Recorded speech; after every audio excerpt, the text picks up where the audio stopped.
오늘은 하나님 나라는 돌이 아니라 보석입니다. 이런 제목으로 하나님 말씀을 나누겠습니다. 하나님 나라라고 그랬는데 지금 현재 나라에는 두 가지 정치 체제가 있어요. 크게. 첫째는 공화국이고 둘째는 왕국입니다. 공화정 또는 왕정이라고 하는데, 공화국은 어떤 나라입니까? 공화국은 리퍼블릭이라는 것은 공공의 것. 공화국은 주권이 백성에게 있는 거죠. 주권이라는 건 결정권인데, 나라의 결정권은 백성이 이제 결정한다. 그러니까 이제 백성들이 투표를 해서, 선거를 해서 대표자를 뽑습니다. 대표자를 뽑아가지고 그 대표자들이 선거를 통해서 뽑힌 그 대표자들이 백성들을 대신해서 나라를 다스리는, 이런 게 공화국이죠. 민주주의가 비슷한 말입니다. 민주, 국민이 주인이다, 그런 것인데, 그게 이제 공화국이고, 근데 말은 공화국인데 실제는 독재가 많죠. 북한은 조선 인민민주주의 공화국인데 그렇지가 않죠. 왕정은 어떤, 왕정이라는 것은 왕이 다스리는 거죠. 왕이 다스리는데, 왕은 투표로 뽑는 게 아닙니다. 그냥 세습되는 거죠. 왕이 있으면 아들이 계속하고 이런 식으로. 왕국에도 이게 법이 있긴 한데, 그냥 왕은 법 위에 있어요. 그냥 왕이 자기 기분대로 법을 해석하고, 김정은 북한도 거의 왕조죠. 왕조나 마찬가지인데, 법이 있긴 하지만 김정은의 기분에 따라서 법이 이랬다 저랬다 마음대로 바뀌죠. 왕국이란 것은 왕이 어떤 존재인가에 따라서 완전히 백성들의 행복이 확 바뀝니다. 왕이 아주 악한 왕이면 그 백성은 엄청난 고통을 당하죠. 그런데 반대로 왕이 아주 능력도 좋고 사랑도 많고 그러면 그 나라는 완전 천국입니다. 왕국이란 건 그 왕이 어떤 존재냐에 따라서 그 나라의 백성들의 행복이 완전히 좌우되는 나라죠.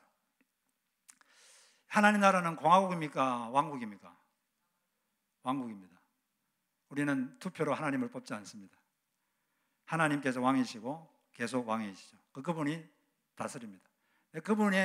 그분의 통치가 100% 이 땅에 이루어지면 이 땅은 천국이 되겠죠. 그런데 이 땅은 천국이 아닙니다. 아시다시피. 왜냐하면 고통이 많아요. 왜 그러냐면 하나님의 뜻이 100% 이 땅에 이루어져야 그게 하나님의 통치가 100% 이루어지는 것인데, 이 땅은 하나님의 뜻이 100% 지금 이루어지지 않고 있습니다. 왜 그렇습니까? 일단 하나님의 뜻을 방해하는 사탄이라는 존재도 있고, 그리고 인간들이 하나님의 뜻에 순종하지 않습니다. 하나님의 뜻에 순종하지 않아요. 인간들이 다 자기 뜻, 자기 욕구, 자기 고집에 따라서 삶을 결정하는 게 많기 때문에 이 땅에는 하나님의 뜻이 완벽하게 이루어지지 않기 때문에 이 땅에는 어려움이 많고 고통이 많고 그런 것입니다. 그래서 주기도문에 보면은 예수님께서 하늘에서 하나님의 뜻이 이루어진 것처럼 땅에서도 하나님의 뜻이 이루어지도록 해달라고 기도하라고 그랬습니다. 우리는 예수 믿는 사람들은 이제 하나님 나라에 어떻게 들어갑니까? 하나님 나라의 백성이 어떻게 되죠? 미국 백성은 그냥 여기 태어나면 미국 백성이 되는데, 하나님 나라 백성이 되려면 한 가지 방법밖에 없어요. 예수님을 믿으면 되죠. 자기 죄를 회개하고 예수를 믿을 때 하나님 나라 백성이 됩니다. 그런데 하나님 나라 백성이라 그러면서도 하나님의 뜻에 순종하지 않고 그런 사람들이 많이 있습니다. 그것 때문에 이 땅에는 하나님의 뜻이 잘 이루어지지 않고 공중에 매달려 있거나 하나님의 통치가 제대로 되지 않는 경우가 많습니다. 그래서 예수님께서 너희는 먼저 하나님의 나라를 구하라. 그리하면 이 모든 것을 너에게 더해주겠다. 이런 제 말씀을 하셨는데, 먼저 하나님의 나라를 구하라. 이 말은 먼저 하나님의 나라 일을 먼저 하라는 거죠. 이 세상 일과 하나님 나라 일이 이렇게 충돌되면 하나님 나라 일을 먼저 하라는 것입니다. 하나님 나라 일에 먼저 관심을 가지고 그 일을 먼저 하라. 그렇게 하면 너희들이 생활하는 데 필요한 것들은 내가 알아서 다 공급해 주겠다. 그런 약속의 말씀이죠. 하나님 나라 일이란 건 어떤 것일까요? 하나님 나라 일이란 건 하나님 나라를 강하게 하는 것, 하나님 나라를 강하게 하는 일이 하나님의 나라 일입니다. 한 나라가 강해지려면 일단 국방력이 강해져야 되고 경제력이 강해져야 되고 또 문화력이 강해져야 이런 게 강해져야 되는데 하나님 나라는 어떻게 하면 강해질까요? 어떻게 하면 하나님 나라가 강해지겠습니까? 우리 예수 믿는 사람들은 하나님 나라를 강하게 하는 일을 평생하면서 살아야 되는데 어떻게 하면 하나님 나라가 강해질까요? 네. 하나님 백성이 하나님께 더 순종할수록 하나님의 뜻에 더 순종할수록 하나님의 나라는 더 강해집니다. 우리가 불순종할수록 하나님의 나라는 더 약해져요. 더 하나님께 순종하시길 바랍니다. 그리고 또 하나님 나라가 강해지려면, 한 나라가 강해지려면 인구가 자꾸 늘어나야 됩니다. 인구가 자꾸 늘어나야 돼요. 근데 한국은 지금 인구가 자꾸 줄고 있죠. 큰일입니다. 인구가 자꾸 줄면 경제 활동할 사람도 줄어들고 국력도 자꾸 쇠퇴하죠. 그래서 하나님 나라가 강해지려면 하나님 나라 인구수가 자꾸 늘어야 돼요. 우리가 전도를 왜 합니까? 하나님 나라의 인구수를 자꾸 늘리려고 전도하는 거예요.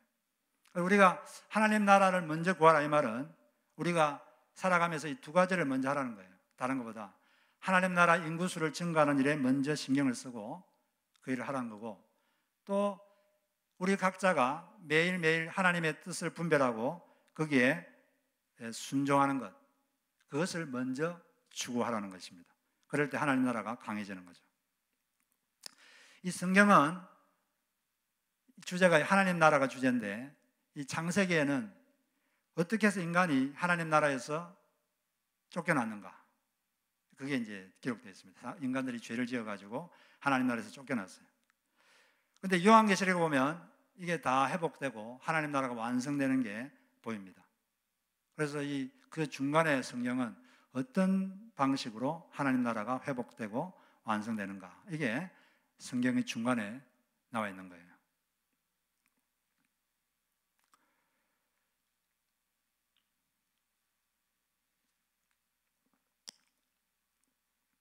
근데 여기 보면은 우리가 이건 마태복음에 천국이라고 되어 있는데 천국과 하나님 나라는 어떤 사람들은 이건 다른 것이다 이렇게 말하는 분들이 있습니다. 그런데 제가 보면 별로 그런 것 같지가 않아요. 왜냐하면 예수님께서 부자 청년에게 말씀하실 때 천국과 하나님 나라를 상호 교체하며 쓰고 있습니다. 마태복음 19장 23절에 보면 예수께서 제자들에게 이르시되 부자는 천국에 들어가기가 어려우니라. 부자는 천국에 들어가기 어렵다 이렇게 해놓고 바로 다음 구절에 보면 부자가 하나님 나라에 들어가는 것이 낙타가 바늘기로 들어가는 것보다 쉽다.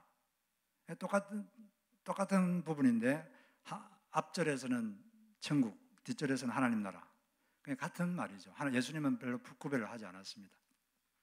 그리고 마태복음 13장에 보면 천국은 겨자씨 하늘과 같다 이렇게 되어 있는데 마가복음 4장에 보면 4장 30절에 보면 하나님 나라는 겨자씨 하늘과 같다. 똑같은 말을 같이 쓰고 있어요. 그러니까 천국과 하나님 나라는 같은 거라고 저는 이해가 됩니다. 그래서 제가 이 말을 두 개 상호 교체로 이렇게 쓰겠습니다.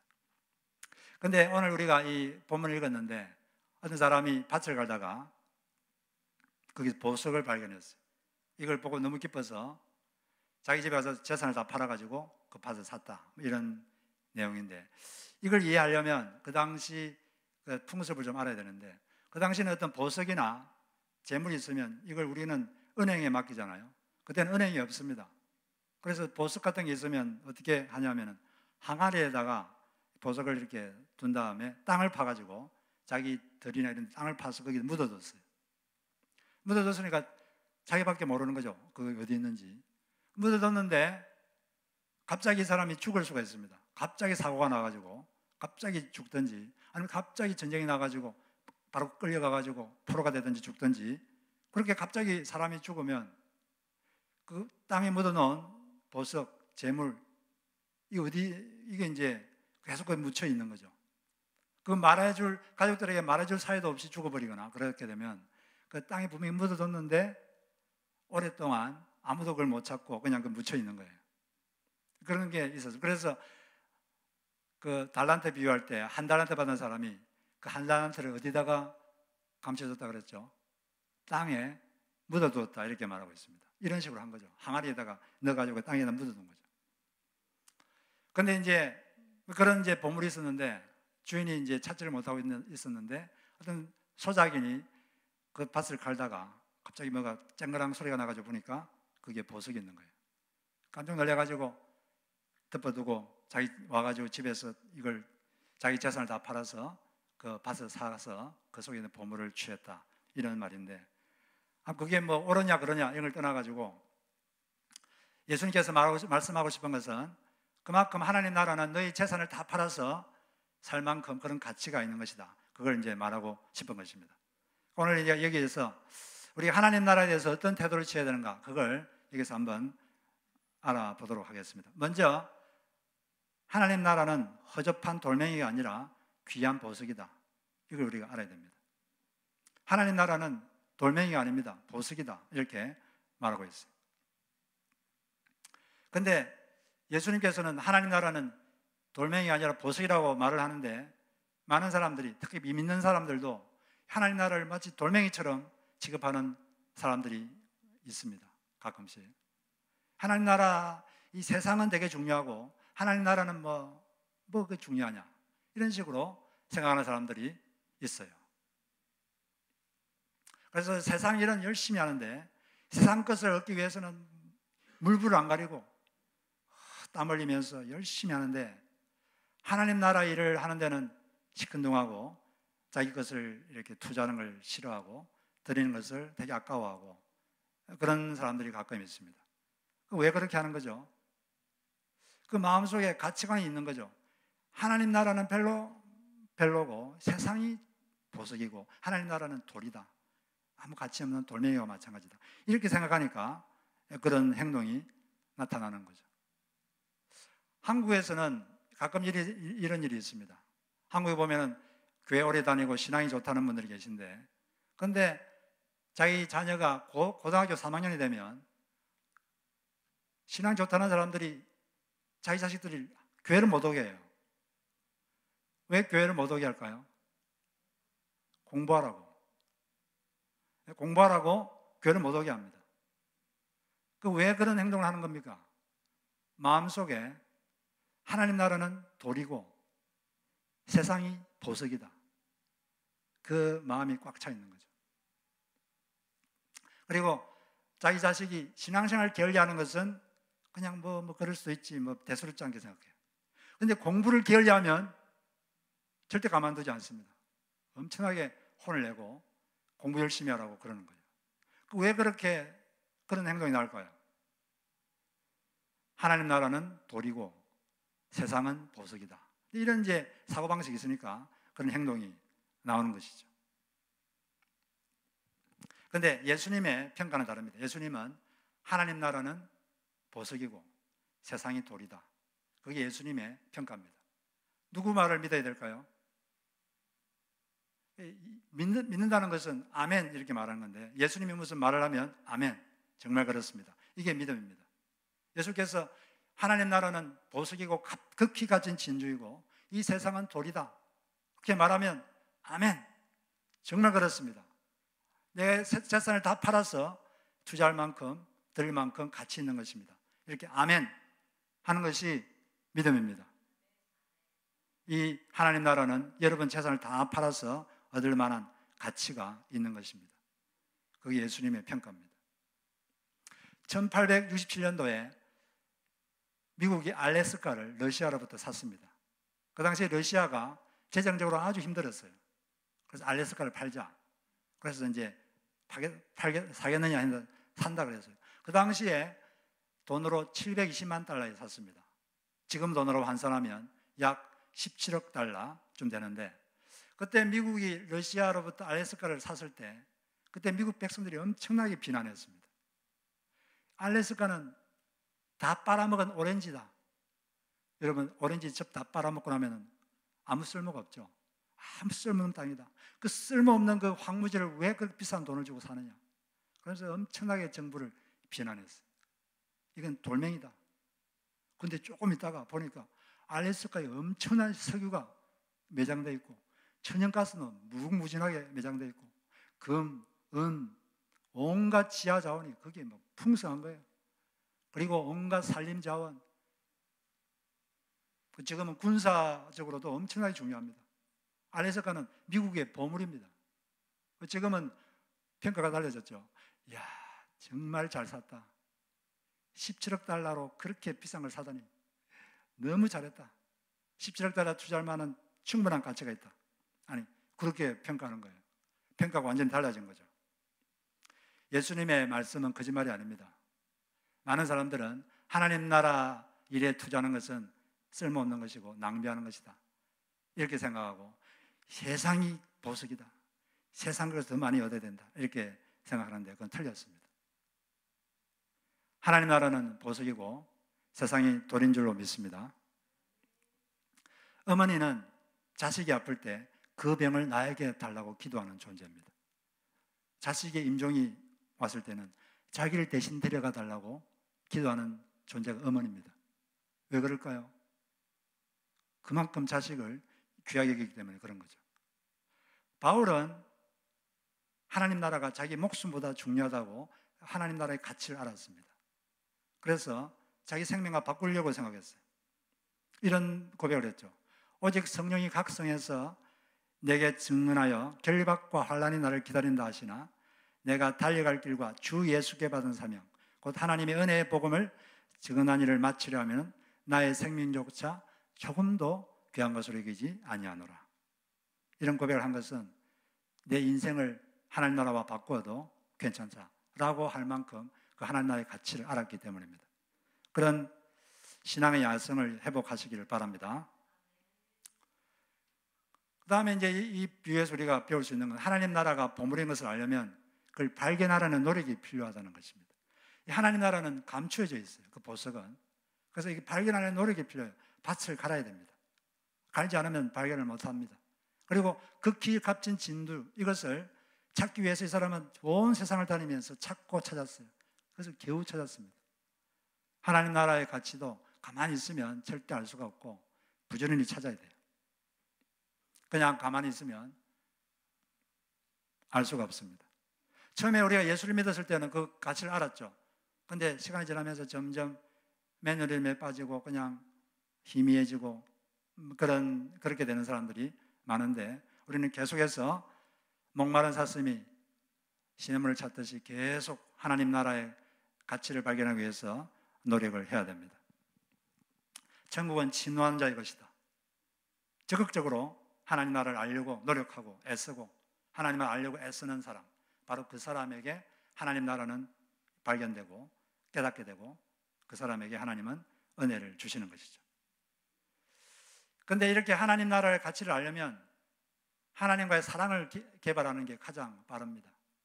어떤 사람들은 처음에는 신앙생활 잘하다가 그 신앙이 그냥 율법적으로 흘러가 버려요. 사람이 율법적으로 되면 뭘 하면 이것은 내가 벌 안 받으려고 해야 된다, 이런 식으로 율법적으로 됩니다. 별로 좋지가 않죠.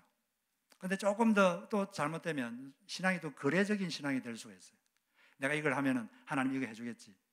물론 그것도 있습니다. 성경에는 하나님을 찾는 자에게 하나님이 상 주시는 분이라고 말씀하셨기 때문에 우리가 하나님께 하면 하나님도 분명히 상을 주십니다. 그건 옳은 것이지만 그러나 거기에서 신앙이 머물면 안 되는 거죠. 이제 더 높은 차원으로 가야 되는데 그것은 사랑의 관계죠.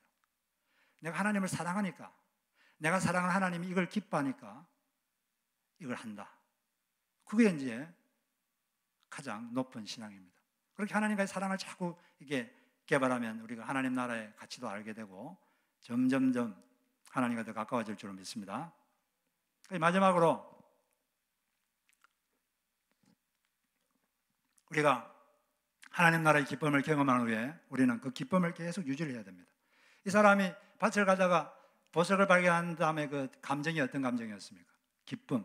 기뻐서 돌아와서 기뻐가지고 너무 기뻐가지고 그 재산을 다 팔아서 이걸 주었다. 하나님 나라를 위해서 자신이 뭔가를 희생하려면, 헌신하려면 하나님 나라 때문에 기쁨이 있어야 돼요.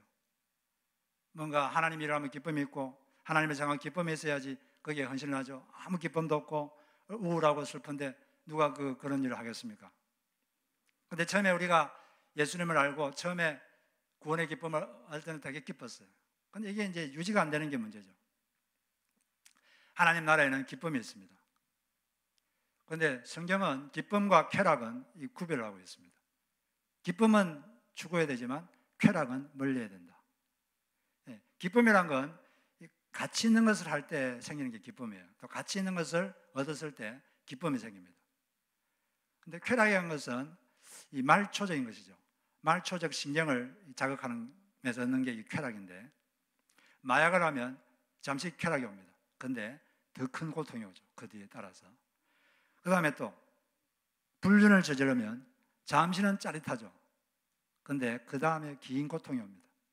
배우자와의 갈등, 자식들과의 갈등, 인생이 아주 괴로워집니다. 그리고 불법으로 돈을 벌면 금방은 쾌락이 와요. 쾌감이 오는데 그 때문에 나중에 인생이 더 꼬입니다. 그리고 질펀한 술판을 벌리면 뭐 당장은 즐겁겠지만 오래 못 갑니다. 기쁨이란 건 쾌락과 다른 거예요. 그래서 에리 프림이라는 사람도 소유나 존재는 이런 책에서 기쁨과 쾌락은 완전히 다른 것이다. 우리는 이 가치 있는 것, 이런 것을 얻고 그걸 함으로써 기쁨을 얻어야 돼요. 쾌락은 멀리하고. 그게 가치 있는 것인데, 우리 하나님 나라가, 하나님의 통치가 우리에게 이렇게 임하면 기쁨이 가득해집니다.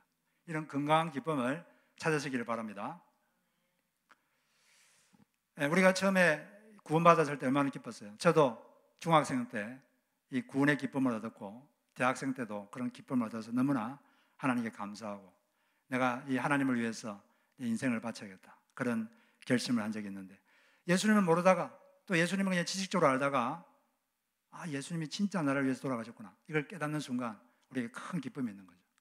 어떤 15세 소년은 그 구원의 기쁨을 발견하고 너무 기뻐서 다음과 같이 고백했습니다.